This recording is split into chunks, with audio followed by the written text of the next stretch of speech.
नमस्कार दोस्तों, मैं जेपी गोयल फिर से स्वागत करता हूं आपका प्रिज्म मैथमेटिक्स क्लासेस की इस ऑनलाइन प्लेटफॉर्म पर। और आप सब कैसे हैं? उम्मीद है बहुत बेहतर होंगे, बहुत अच्छी आपकी तैयारी चल रही होगी, लगातार आप प्रैक्टिस कर रहे होंगे, टेस्ट दे रहे होंगे। टेस्ट हम भी शुरुआत करेंगे, पर मैंने आपको बताया था कि जैसे हमारा ये टॉपिक जो हम लेके चल रहे हैं अभी, कॉम्प्लेक्स नंबर, इसके बाद हम एक टॉपिक और उठाएंगे, प्रोग्रेशन। तो 3 टॉपिक को उठाकर हम तीनों का साथ 2-3 दिन हम टेस्ट पे बात करेंगे, है ना। मल्टीपल चॉइस क्वेश्चन, खूब सारे अलग अलग वेरिएशन के सवाल हम देखेंगे, अलग अलग डायमेंशंस पे अपन बात करेंगे इन तीनों चैप्टर से रिलेटेड, जो भी प्रॉब्लम्स होंगी उनकी। और मैं आपको मतलब उम्मीद करता हूं कि अगर आप ये प्रॉब्लम मेरे साथ सॉल्व करते हो तो निश्चित रूप से कोई भी टीजीटी पीजीटी एग्जाम हो, आरपीएससी का, स्कूल लेक्चरर हो, सेकंड ग्रेड हो, उसमें ये 3 टॉपिक से रिलेटेड जो भी प्रॉब्लम्स आएंगी आप आसानी से सॉल्व कर पाओगे। आप ट्रेंड देख रहे हो अभी आरपीएससी का कि कितना खराब ट्रेंड चल रहा है, और ये जो मिनिमम 40% मार्क्स हैं, इवन मैथमेटिक्स में तो लोग चलो कर रहे हैं, लेकिन बाकी सब्जेक्ट में नहीं कर रहे हैं अब। लेकिन आरपीएससी का कोई भरोसा नहीं, एक जरा सा ट्विस्ट अगर एक भी प्रॉब्लम में कर दे तो पेपर टफ हो जाता है ना, और फिर हम दिक्कत में आ जाएंगे। तो बेटर यही है कि हम क्या करें, एक अच्छे से तैयार करें अपने आप को, हमारे पास समय है और हम उस समय का सदुपयोग करें, अच्छे से अच्छे डायमेंशंस में हम सवाल करें, और जितनी हम प्रॉब्लम सॉल्व करेंगे उतना हमको फ़ायदा होने वाला है। तो वहाँ हम जो भी सवाल देखेंगे, एक्चुअली देखिए हमें 100 क्वेश्चन, ये टारगेट मान के चलिए कि हमें 100 क्वेश्चन मैथमेटिक्स के सॉल्व करने हैं, और कर लोगे आप, बड़ा काम नहीं है, 90 से 100 के बीच में। तो जब उस प्रॉब्लम हमें सॉल्व करेंगे तो उसमें हमारे पास क्या रहेगा, कम से कम 30 से 40 प्रॉब्लम ऐसी होनी चाहिए जो हमारे टिप्स पर हो। तो वो सब कब हासिल हो पाएगा, कब ये सब अचीव हो पाएगा, जब हमारे पास नंबर ऑफ क्वेश्चंस की प्रैक्टिस बहुत ज़्यादा हो, है ना, और फिर एक साथ वेरिएशन हो। मैंने अभी जो एनालिसिस किया, कई सारे इंस्टीट्यूट्स के बारे में देखा, 2-3 जो पढ़ाते हैं उनके बारे में देखा, है ना। सब बहुत बढ़िया पढ़ा रहे हैं, सबके पास अच्छा मैटर है, लेकिन हमको ये कह दिया जा रहा है यहाँ पे कि आपको केवल और केवल ये जो सेकंड ग्रेड है, आरपीएससी का फर्स्ट ग्रेड है, ये और आईआईटी में अंतर है। मान लिया आईआईटी की एग्ज़ाम अलग है और ये एग्ज़ाम अलग है, दोनों में लेवल ऑफ प्रॉब्लम्स का बहुत बड़ा वेरिएशन है, डिफरेंस लेकिन हमें ये चीज़ नहीं भूलनी चाहिए कि आरपीएससी ट्रेंड बदल रही है ना। और एक आसान से सवाल में भी एक छोटा सा ट्विस्ट अगर आरपीएससी डाल देगी, या कोई भी एग्जाम कंडक्टिंग एजेंसी उसमें थोड़ा सा भी ट्विस्ट डाल देगी, और वहाँ हम परेशान हो जाएंगे। फिर वहाँ हमें सॉल्व करने में समय लगेगा, और समय लगेगा तो इसका मतलब हमारा ही नुकसान है। तो बेटर यही है कि कुछ ही सवाल ऐसे मिलें जो हमें सोचने के लिए मजबूर करें, बाकी ज़्यादातर सवाल हमें ऐसे मिलें कि जो हमें लगे कि हम इसको सॉल्व आसानी से कर सकते हैं, या फिर जिनके उत्तर हमारे उंगलियों पर हों, ठीक है ना। तो हम ये कोशिश कर रहे हैं, और आप हमारा इसमें साथ दीजिए, और एक अच्छी खासी थ्योरी और अच्छी खासी प्रॉब्लम हम आपके साथ डिस्कस कर सकें, ऐसा आप हमें मोटिवेट करिए, हमें आप प्रोत्साहित करिए, ठीक है ना। तो आज हम लेके चल रहे हैं इसमें, लास्ट टर्न पे मैंने आपको बताया था इसमें आर्गूमेंट्स के बारे में, प्रॉपर्टी ऑफ आर्गूमेंट्स के बारे में हमने बात की थी, और आज हम लेके चलेंगे दमाइबर प्रमेय, और फिर उसके बाद हम बात करेंगे रूट्स के बारे में। हम पढ़ेंगे square roots, cube roots, and roots of unity के बारे में, है ना। और इससे संबंधित जितने भी प्रॉब्लम होंगी हम यहाँ पर उनको डिस्कस करने का प्रयास करेंगे, ठीक है ना। तो लेके चलते हैं दमाइबर प्रमेय।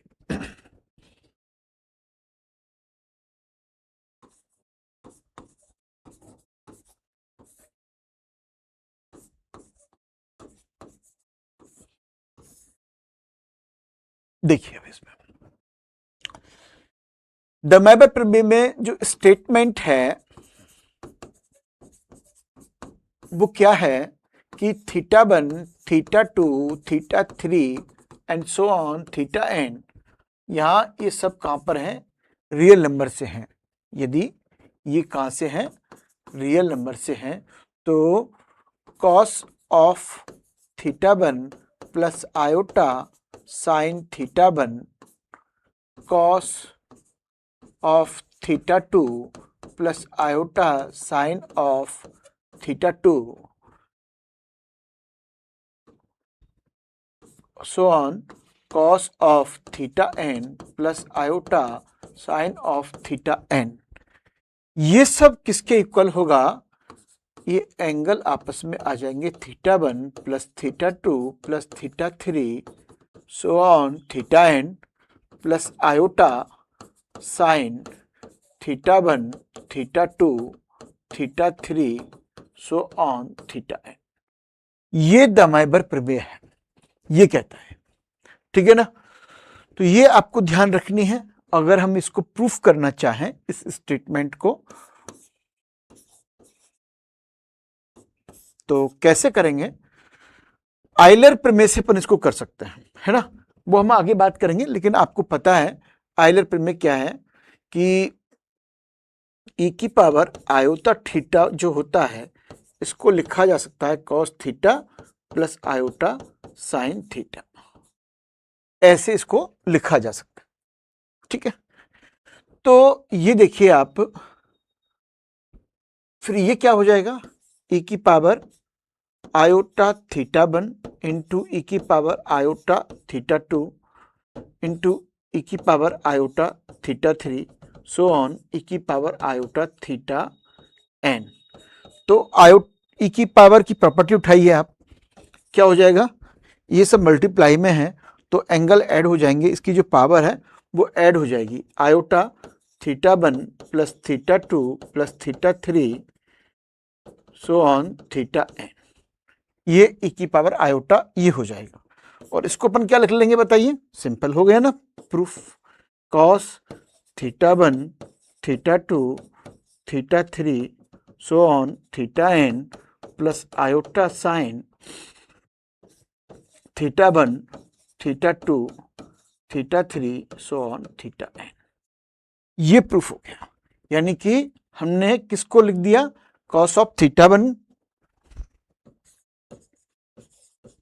Plus iota sine theta 1 cos of theta 2 plus iota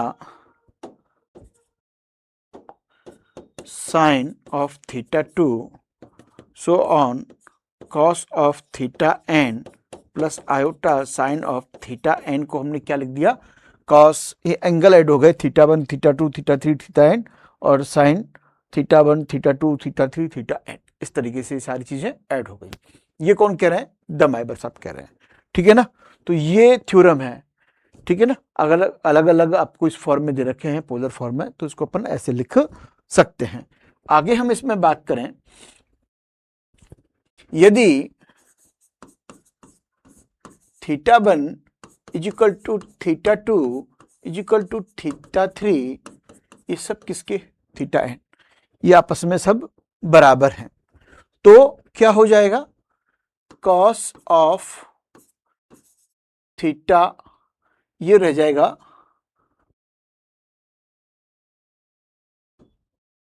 एक मिनट रुकिए,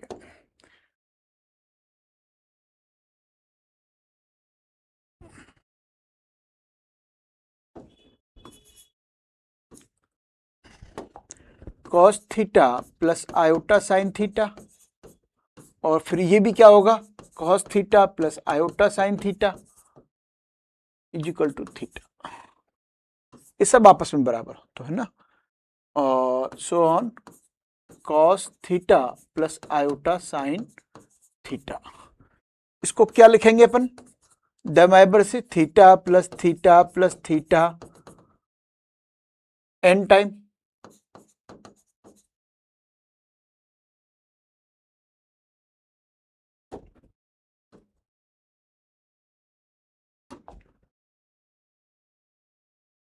plus iota sine theta plus theta plus theta n time.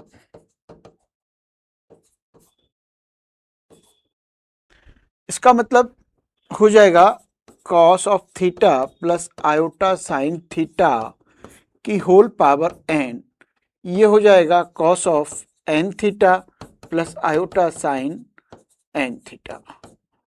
ये सब, तो ये क्या है? दमाइबर प्रमेय।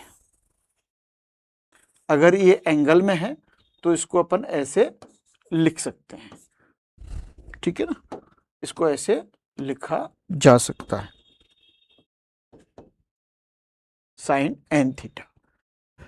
दूसरा इसमें देखिए आगे, यदि ये cos of theta plus iota sine theta की पावर माइनस एन है, तो यहाँ cos of minus n theta plus iota sine minus n theta मिलेगा आपको, है ना। और कॉस में जो एंगल होता है वो अंदर माइनस का साइन अंदर चला जाएगा, क्योंकि आप जानते हो cos of minus theta equal to क्या होता है, कॉस थीटा होता है। तो ये हो जाएगा कॉस ऑफ एन थीटा, यहां से माइनस बाहर आ जाएगा, sine of n theta, bracket में लिख दो चाहो तो। ये अगर यहां पर माइनस है तो आपको क्या मिलेगा, cos theta plus iota sine theta की पावर माइनस 1 है, तो cos of n theta minus sine of n theta की ये मिलेगा आपको। ये इसका दूसरा रिजल्ट है जो बहुत इंपॉर्टेंट है ना। अब आगे देखें अपन, यदि cos of theta plus iota sine theta की पावर m अपॉन n है, तो इसको लिखा जाएगा cos of m upon n theta plus iota sign m upon n theta. ये चीज आपको थोड़ा ध्यान रखनी है इसमें। अब यहां जो भी पावर होंगी वो सबकी सब कैसी होंगी, परिमेय होंगी, रेशनल होंगी। और जो दमाइबर प्रमेय है ना, ये आप इसको देखिए, ये बहुत इंपॉर्टेंट रिजल्ट है कि दमाइबर प्रमेय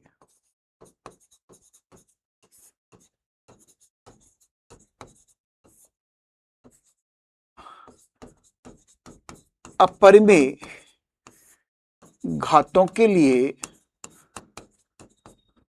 लागू नहीं होती, अपरिमेय घातों के लिए लागू नहीं है। ये बहुत इंपॉर्टेंट रिजल्ट आपको ध्यान रखना है। अगर n अगर कैसा है, इर्रेशनल है, अपरिमेय है, तो अपन दमाइबर नहीं लगाएंगे, दमाइबर काम नहीं करेगा, ठीक है सब। ये आपको थोड़ा ध्यान रखना है, यानी cos theta plus iota sine theta की पावर अगर रूट, जैसे मान लीजिए मैं कहूं cos of theta iota sine theta की पावर √2 है, और आप इसको ये कहने लग जाओ cos of √2 theta plus iota sine √2 theta, ये सही नहीं है, ये अपरिमेय नहीं होना चाहिए। इसको अनिवार्य रूप से क्या होना पड़ेगा, परिमेय होना पड़ेगा, तभी काम चलेगा। बात समझ में आई आपको, ठीक है ना। अब हम आगे चलते हैं, यहां तक कोई दिक्कत नहीं होनी चाहिए आपको, ठीक है ना सब।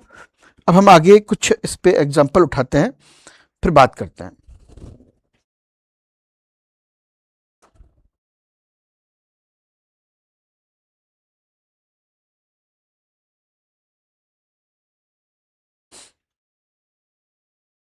एक चीज और देख लीजिए इसमें, एक रिजल्ट और, अगर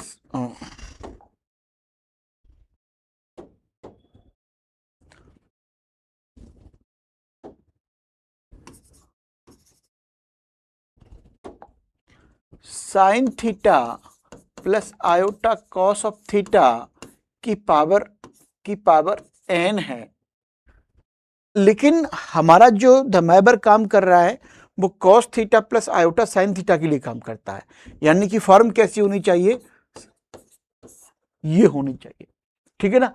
ये दमाइबर फॉर्म है, ये नहीं है, तो इसको अपन किस में बदलेंगे, दमाइबर में बदलेंगे, उसके बाद काम करेंगे। तो दमाइबर में बदलने के लिए इसको अपन क्या कर सकते हैं, साइन, एक मिनट रुकिए,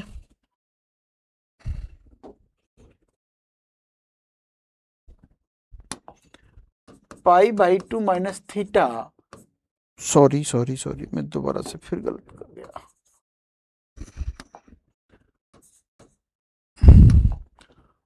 कॉस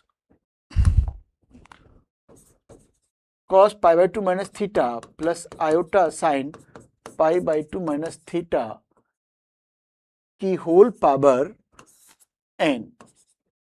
और फिर उसके बाद हम देखेंगे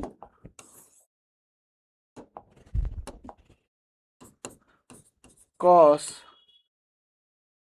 n pi by 2 minus theta plus iota sine pi by 2 minus theta n। ठीक है ना, ये हो जाएगा। यहां से अपन लिखेंगे इस चीज को इस जगह से। ठीक है, तो ये आपको थोड़ा सा ध्यान रखना है। अब हम एक एग्जांपल लेके चलते हैं इस पे। एग्जांपल लेके चलते हैं। एग्जांपल है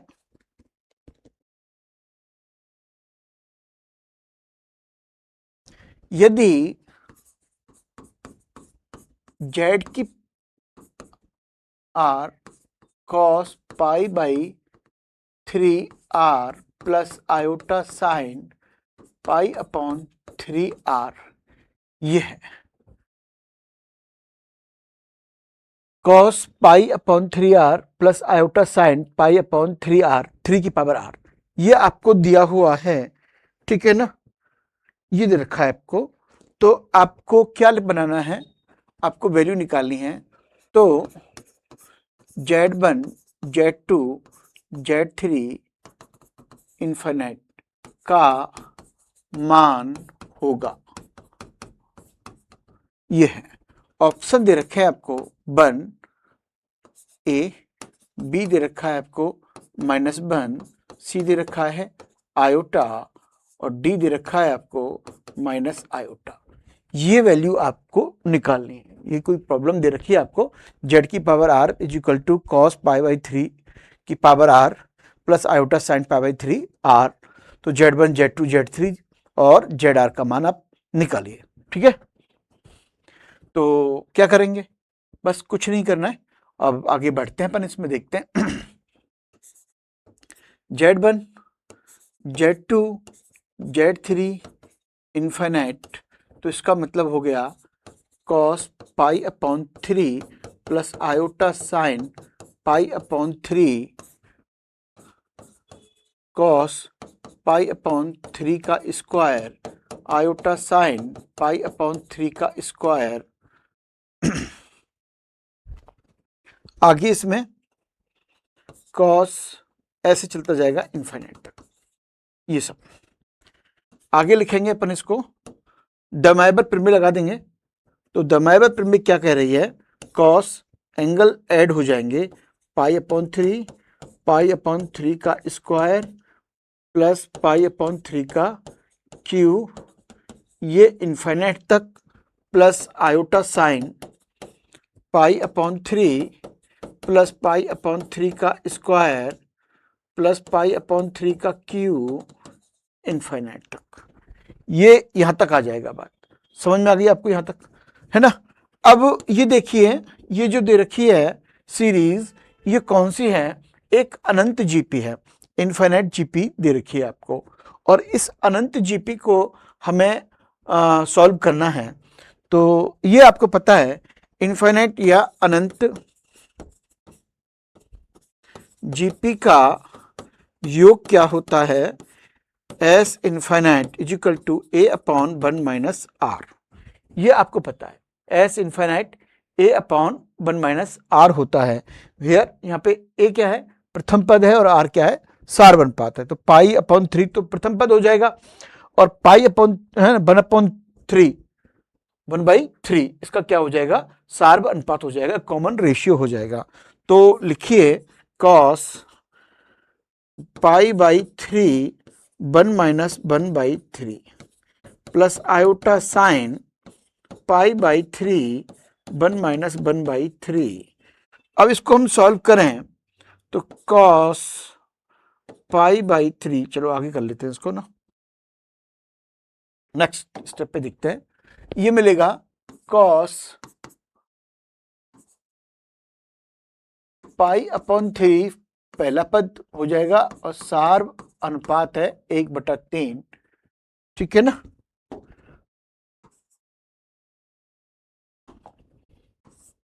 plus iota sine pi by 3 1 minus 1 by 3।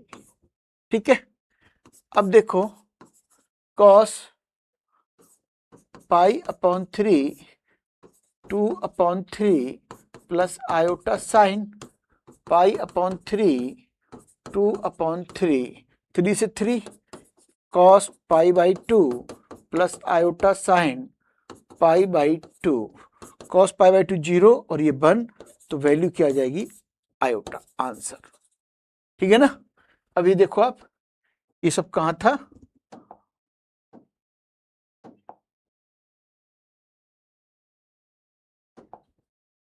ये iota C, C is right answer.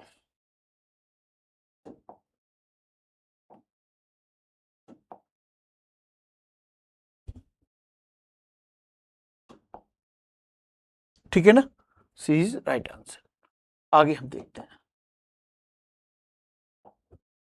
C is right answer. Next अगली प्रॉब्लम लेके चलते हैं। नेक्स्ट प्रॉब्लम देखिए आप,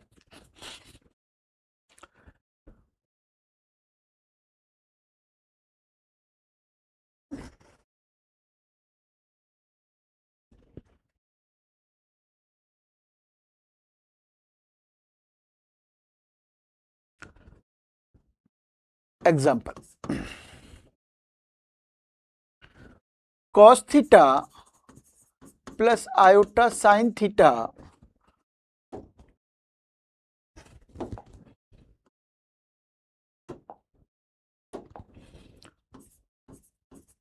cos theta plus iota sine theta की पावर 4 है और नीचे है आपके पास साइन थीटा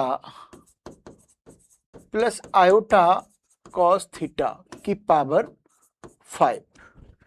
इसको आपको a प्लस आयोटा b में लिखना है। किस में लिखना है, a प्लस आयोटा b में लिखना है। अब कैसे करें इसको, सिंपल तरीका है, देखो या तो इसमें से आयोटा बाहर निकाल लो या इसको किस में चेंज कर लो, इस ऊपर वाली फॉर्म में चेंज कर लो। ठीक है ना, तो दोनों तरीके काम करेंगे इसमें, क्योंकि एंगल ऐड हो जाएंगे बाद में जाकर, है ना। तो मैं सबसे बड़े तरीका है कि इसमें से आयोटा बाहर निकाल लेते हैं। सॉल्यूशन, तो cos theta plus iota sine theta की पावर 4, इसमें से आयोटा बाहर निकालेंगे तो आयोटा की पावर 5 और ये हो जाएगा कॉस ऑफ थीटा। और देखिए अब प्लस यहां पर आयोटा 1 अपॉन आयोटा आएगा, यानी कि 1 अपॉन आयोटा, और आयोटा का मल्टीप्लाई ऊपर करें आयोटा का नीचे करें तो क्या मिलेगा, माइनस का आयोटा। तो ये मिलेगा आपको माइनस आयोटा साइन थीटा की पावर 5, ये मिलेगा। ठीक है ना। अब हम चलते हैं आगे, डमाइबर थ्योरम से बात करते हैं। Cos of theta plus iota sine theta की पावर 4 और आयोटा की पावर 5 है, इसको हम लिख सकते हैं cos of minus theta plus iota sine minus theta की पावर 5। मैं आपको समझा रहा हूं, बस आपको पता है आप कर सकते हो। ठीक है ना। देखिए अब आगे इसको हम क्या करेंगे, इसको हम ऐसे लिख सकते हैं cos theta plus iota sine theta की पावर 4 और 1 cos of theta plus iota sine theta की पावर -5, क्योंकि माइनस कहां चला जाएगा, एंगल पे चला जाएगा, पावर पे चला जाएगा डमाइबर प्रमेय से। तो आगे हम इसको देखेंगे 1 अपॉन आयोटा की पावर 5 और ये जब ऊपर जाएगा तो ये cos theta plus iota sine theta, ये पावर 4 है और ये -5 है, ये ऐड हो जाएंगी 9 हो जाएगी और 1 अपॉन आयोटा की पावर 5 और ये इसको लिखेंगे अपन cos of 9 theta plus iota sine 9 theta, ये लिख देंगे अपन। अब अगर इस आयोटा को हटाना है तो क्या करें अपन, आयोटा 5 का मल्टीप्लाई ऊपर, और या फिर आप हाँ ये कर सकते हैं अपन, इसको ऐसा करिए 1 आयोटा 4 इंटू आयोटा लिखेंगे इसको cos of 9 theta plus iota sine 9 theta. तो ये क्या हो जाएगा, आयोटा 4 1 हो जाएगा, है ना, ये 1 आयोटा आएगा और आयोटा का ऊपर नीचे मल्टीप्लाई करेंगे तो माइनस का आयोटा, और माइनस का आयोटा आएगा यहाँ पर, और अंदर मल्टीप्लाई करेंगे इसको माइनस के आयोटा को, तो माइनस आयोटा स्क्वायर, और ये मिलेगा आपके पास प्लस का 1 और ये माइनस का आयोटा, तो ये हो जाएगा sine 9 theta minus iota cos 9 theta, ये वैल्यू आ जाएगी। ठीक है ना, अगर आप इसको नहीं बात समझ में आपको आई तो इसका मैं पूरा कैलकुलेशन आपको कर दूं, 1 iota cos 9 theta iota sine 9 theta, ठीक है ना। अब माइनस आयोटा, ये तो समझ में आ गया होगा कैसे किया, आयोटा का मल्टीप्लाई ऊपर आयोटा का नीचे कर दिया तो माइनस आयोटा आ गया, cos of 9 theta plus iota sine 9 theta.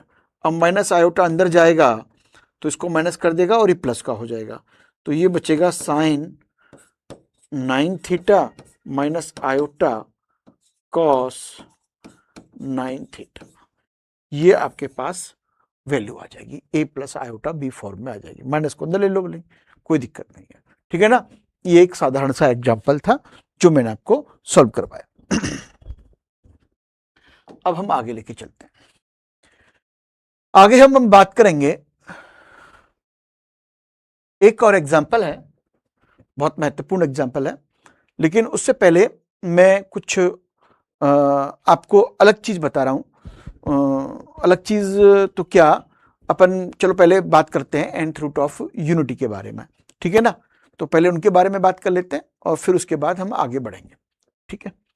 तो देखिए, यदि z की power n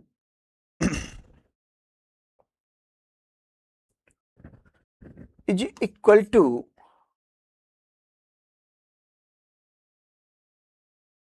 r cos theta plus iota sine theta है, यदि z की power r cos theta plus iota sine theta दे रखा है आपको, तो z की power is equal to r की power 1/n cos theta plus iota sine theta की होल पावर 1/n आएगा, और इसको मैं जर्नलाइज करूं तो r की पावर 1/n ये हो जाएगा cos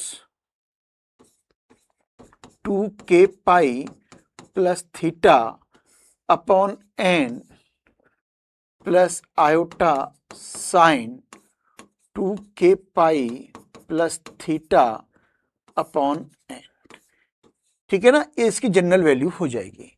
यहां पर जो k है वो 0 1 2 कहां तक जाएगा, n-1 तक जाएगा, ठीक है ना, ये आपको ध्यान रखना है, ठीक है। अगर k की वैल्यू 0 रखेंगे अपन तो cos theta upon n plus sine theta upon n मिल जाएगा, 1 रखेंगे तो 2k pi plus theta upon n, ये इस तरीके से आपको मिल जाएगा।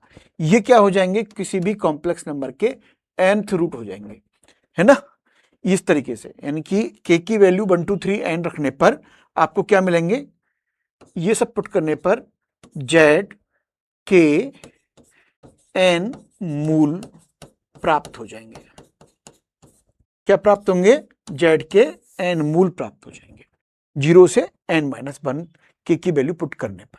ये आप कोई भी कॉम्प्लेक्स नंबर आपको दे रखा है तो आप उसको किसके फॉर्म में कन्वर्ट करेंगे, पोलर फॉर्म में r cos theta plus iota sine theta मान लीजिए, और उसके बाद आप उसको सॉल्व कर लीजिए n के लिए, ठीक है ना, उसकी जनरल वैल्यू निकाल लीजिए, फिर जो k होगा उसको आप वेरी करा दीजिए n तक, 0 से n तक, तो जो हर वैल्यू 0 पर 1 पर 2 पर हर एक एक मूल मिलेगा, और ये क्या हो जाएगा, उस भी कोई भी कॉम्प्लेक्स नंबर है उसके n मूल आपको प्राप्त हो जाएंगे आसानी से।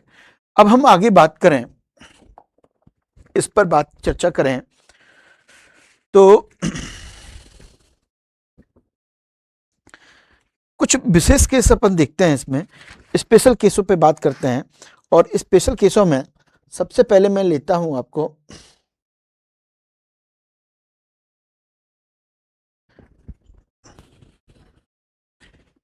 पहला, इकाई के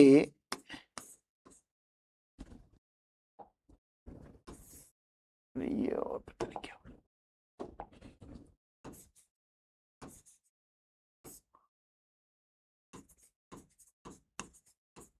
इकाई के n मूल,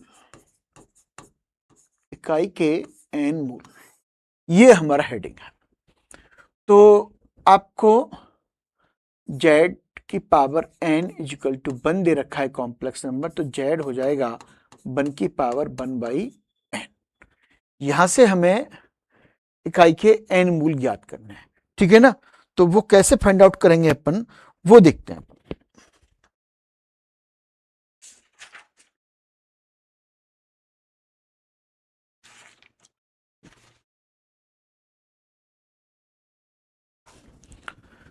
तो z की पावर n, 1 को हमने क्या लिखेंगे, 1 क्या होता है ये देख लीजिए आप, cos 0 प्लस आयोटा साइन 0 की पावर 1/n, और अगर इसकी जनरल वैल्यू लिखेंगे तो cos 2k पाई प्लस आयोटा साइन 2k पाई, पाई पे k 0 रखेंगे तो cos 0 प्लस आयोटा साइन 0 1 मिल जाएगा आपको, 2k पाई की होल पावर n 1/n। इसका मतलब cos 2k पाई upon n plus iota sign 2k पाई अपॉन n, ये आपको मिल जाएगा, ठीक है ना। यहां k क्या होगा, वही k की वैल्यू 0 1 2 3 n-1 तक जाएंगी। अब आप अलग अलग k के लिए वैल्यू फाइंड आउट करेंगे अपन, तो k इजिकल टू 0 रखें तो वैल्यू क्या मिलेगी, 1 मिलेगी, एक मूल क्या मिल जाएगा, 1 मिल जाएगा। k इजिकल टू 1 रखें तो आपको क्या मिलेगा, 2 पाई और साइन 2 पाई, यानी cos 2 pi upon n plus iota sine 2 pi upon n। Cos theta plus iota sine theta, इसे क्या लिखते हैं अपन, आयलर थ्योरम में e की पावर आयोटा थीटा, तो ये क्या हो जाएगा, e की power iota 2 pi upon n, और इसी को मैंने क्या कह दिया, एल्फा कह दिया, क्या कह दिया, एल्फा कह दिया। ऐसे ही आगे देखिए, अब आप इसी को हम देखें,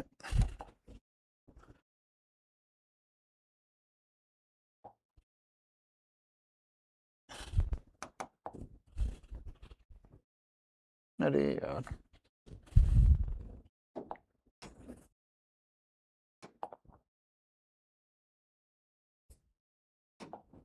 ये घूम जाना चाहिए ना, अच्छा इससे घूमेगा,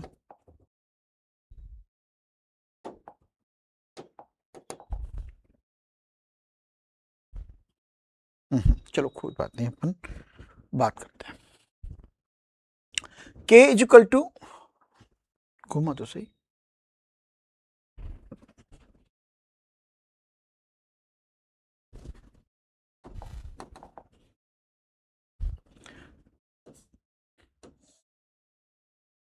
हाँ,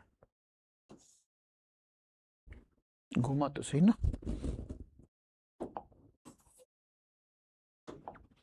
हाँ, अब देखिए आप इसको भी सही कर देते हैं। हाँ, अब देखिए ये हमने, ये जो वैल्यू आई थी आपकी, दोबारा से मैं इसको यहां लिख रहा हूं।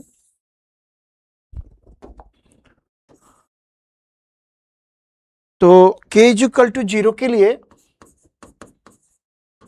क्या वैल्यू आई, 1 आई, जेड की वैल्यू निकलकर क्या आई, 1 आई। उसके बाद k इज इक्वल टू 1 के लिए हमने cos 2 pi upon n plus iota sine 2 pi upon n निकल कर आया, जिसको हमने e की power iota 2 pi upon n लिखा, जिसको हमने अल्फा लिख दिया। ठीक है ना, k इज इक्वल टू 1 के लिए।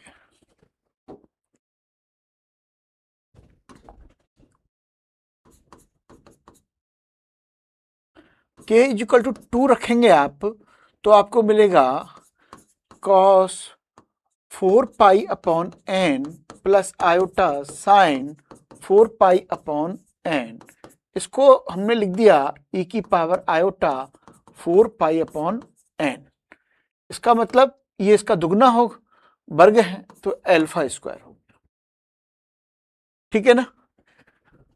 k इज इक्वल टू 3 के लिए लिखें अपन, तो cos 6 पाई upon n plus iota sign 6 पाई अपॉन n। इसको क्या लिख पाएंगे अपन, e की power iota 6 pi upon n, it means ये हो जाएगा alpha cube.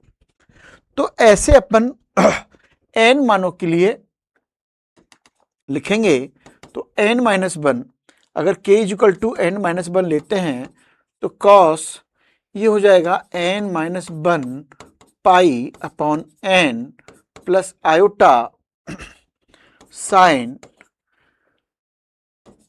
n minus 1 into 2 पाई।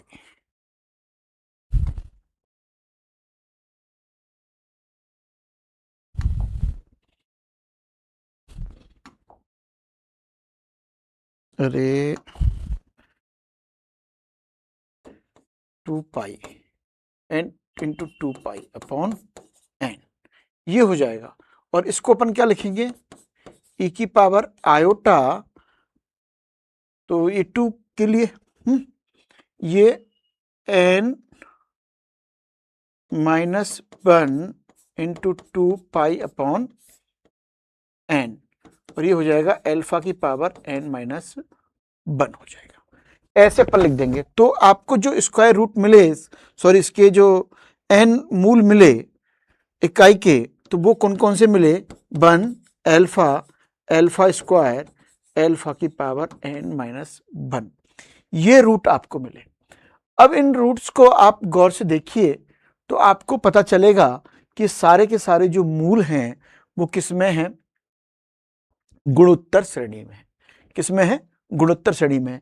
1 alpha, alpha square, alpha cube, alpha 4, alpha, इस तरीके से। ठीक है ना। अब हम आगे बात करें इस पर तो कुछ प्रॉपर्टी, इसके रिजल्ट्स या परिणाम के बारे में बात करें, तो इकाई के n मूल किसमें होते हैं, जीपी में होते हैं, और जीपी में है तो इसका सार अनुपात आपने देखा कि देखो, अल्फा हमने लिखा था e की power iota 2 pi upon n, और अल्फा स्क्वायर लिखा था हमने e की पावर आयोटा 4 पाई अपॉन n। ठीक है ना। यही तो, अगर इसका सार अनुपात निकालें, तो सार अनुपात क्या आया इसका, e की power iota 2 pi upon n, ये क्या आया, सार्व अनुपात निकल कर आया, किसका, मूलों का। तो इकाई के n मूल जीपी में होते हैं जिसका या जिनका सार्व अनुपात e की power iota 2 pi upon n होता है, e की पावर 2 पाई अपॉन n होता है, ठीक है ना।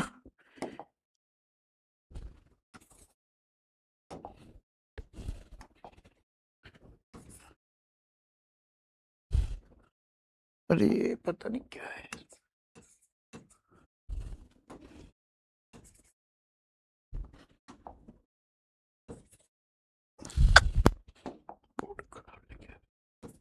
e की power iota 2 pi upon n होता है, ठीक है ना।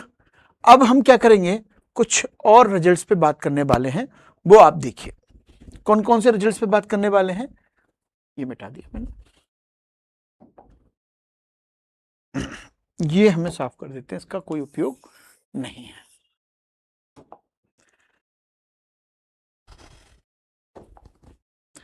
इसका रिजल्ट है कि इकाई के n मूलों का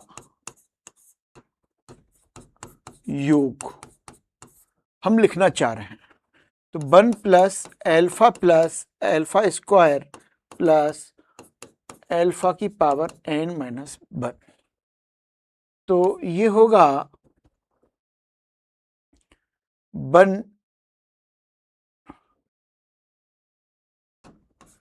एल्फा की power n minus 1 upon alpha minus 1, ये हो जाएगा a r की power n minus 1 upon r minus 1, ये इसका योग फार्मूला होता है।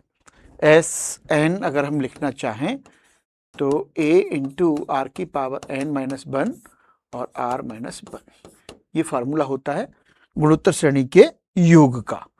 तो आगे हम देखें, इसमें इसको हम लिखें, 1 छोड़िए, तो ये हो गया cos 2 pi upon n plus iota sine 2 pi upon n की होल पावर n, इसको साफ कर देते हैं,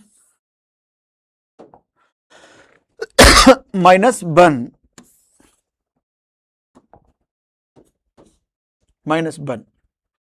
upon cos 2 pi upon n plus iota sine 2 pi upon n minus 1। अब दमाइबर प्रमेय काम करेगी ऊपर, तो ये हो जाएगा cos of 2 pi plus iota sine of 2 pi minus 1 upon, नीचे अपन लिखेंगे इसको as it is cos 2 pi upon n plus iota sine 2 pi upon n, ये क्या है माइनस 1।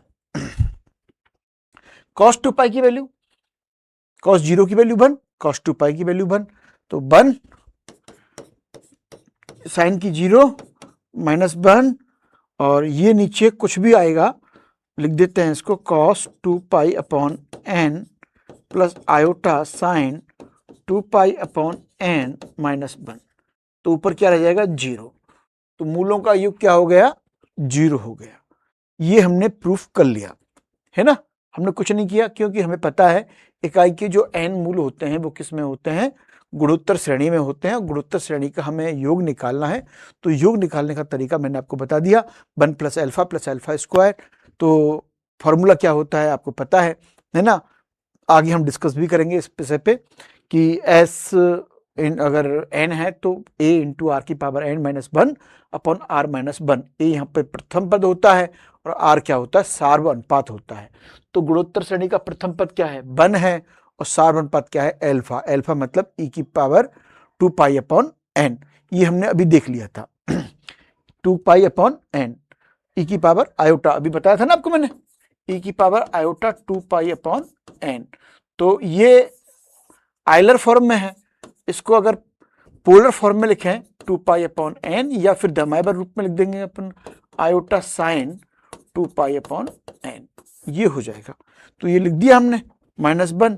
अब ये n पावर में है तो दमाइबर थ्योरम लग जाएगी, दमाइबर थ्योरम लगाएंगे तो n ऊपर n नीचे कट जाएगा, cos 2 pi plus iota sine 2 पाई बचेगा, यहाँ माइनस 1 है, cos 2 पाई की वैल्यू 1 होती है, 1 आ गई, और ये 0 है, ये माइनस 1 है, 1 से बन गया, तो क्या मिला 0, नीचे कुछ भी हो क्या फर्क पड़ता है, तो ये क्या मिल गया 0, लेकिन नीचे शून्य नहीं होना चाहिए, वो होगा भी नहीं, ठीक है ना, तो ये ध्यान रखना है आपको। तो इसको हम अगर लिखना चाहें तो कैसे लिखेंगे कि इकाई के n मूलों का योग 0 होता है। क्या होता है, 0 होता है। इकाई के n मूलों का योग 0 होता है। अब देखो, इकाई के n मूल की बात कर रहा है, यानी कि n कितने भी हो सकते हैं, इकाई के 2 मूलों का योग, दोनों मूल इकाई के निकाल लीजिए, उनको जोड़िए, क्या मिलेगा 0 मिलेगा। इकाई के 3 मूल निकाल लीजिए, हम आगे बात करने वाले हैं, है ना, उनको जोड़िए, क्या मिलेगा 0 मिलेगा, ठीक है ना। इकाई के 4 मूल निकाल लीजिए, है ना, आगे उनको जोड़िए, आप ऐड करिए, क्या मिलेगा 0 मिलेगा। तो इकाई के n मूलों का योग सदैव क्या होता है, 0 होता है। ये आप ध्यान रखना है, ठीक है ना। एक रिलेशन आपने पढ़ा होगा क्यूब रूट्स के लिए, 1 + ओमेगा स्क्वायर, है ना, इक्वल टू 0, वो इकाई के 3 मूल होते हैं। तो उस पर हमने चर्चा की थी, ठीक है।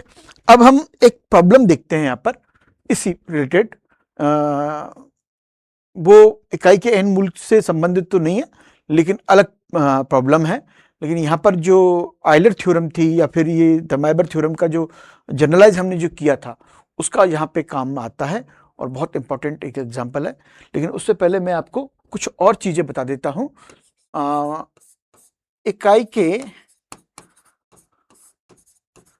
n मूलों का गुणनफल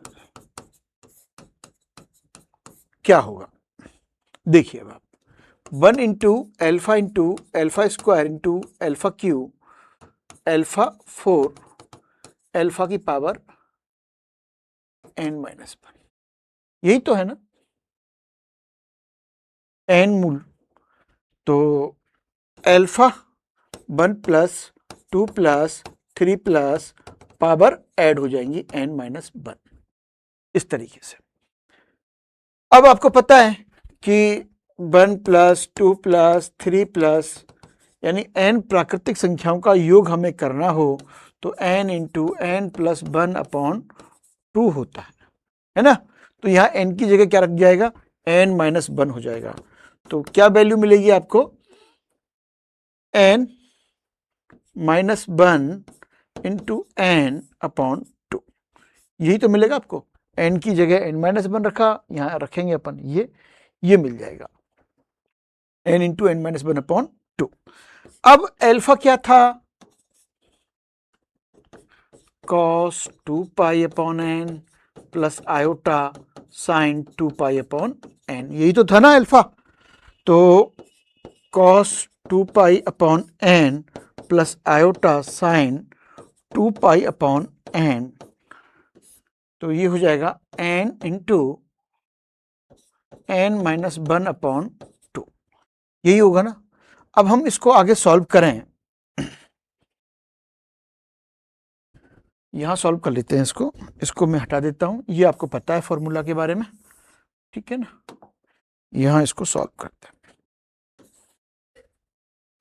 ये मिलेगा cos 2π/n n × n-1/2 plus iota sin 2π/n n × n-1/2।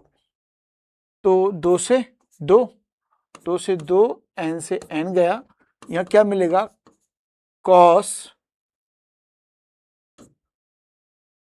πn-1 plus iota sin πn-1। इसको थोड़ी सी साफ सुथरी भाषा में लिखें तो cos n-1 × pi plus iota sin n-1 × pi. अब देखिए वापस से दमाइबर थ्योरम लगा दीजिए, cos pi plus iota sin pi upon whole power n-1, ये जो पावर है वो कहाँ चली जाएगी, ऊपर चली जाएगी पावर, एंगल पावर में चला जाएगा, है ना, एंगल का जो मल्टीप्लाई है वो पावर में चला जाएगा। तो कॉस पाई की वैल्यू क्या होती है, -1, साइन पाई की वैल्यू 0, तो -1 की पावर n-1, इकाई के n मूलों का गुणनफल क्या होता है, -1 की पावर n-1 होता है। ठीक है ना। इकाई के अगर एग्जाम्पल लें, इकाई के 3 मूल लेने हैं, घनमूल की बात करें, n = 3 रखिए आप इस पे, तो आपको क्या मिलेगा, -1 3 -1, तो -1 का स्क्वायर 1। इकाई के जो 3 मूल थे, घन मूल हमने निकाले थे ना, 1 ओमेगा स्क्वायर, तो उनका मल्टीप्लाई हमने किया था, तो क्या मिलेगा आपको, 1 मिल रहा था, है ना। और अगर 2 हो तो 1 -1 रह जाएगा ये, ठीक है ना। आगे हम इसको देखेंगे इस चीज को, क्लियर। तो इकाई के n मूलों का योग 0, इकाई के n मूलों का गुणनफल -1 की पावर n-1, ये आपको ध्यान रखना है, ये इंपॉर्टेंट है। ठीक है, आगे चलते हैं अपन।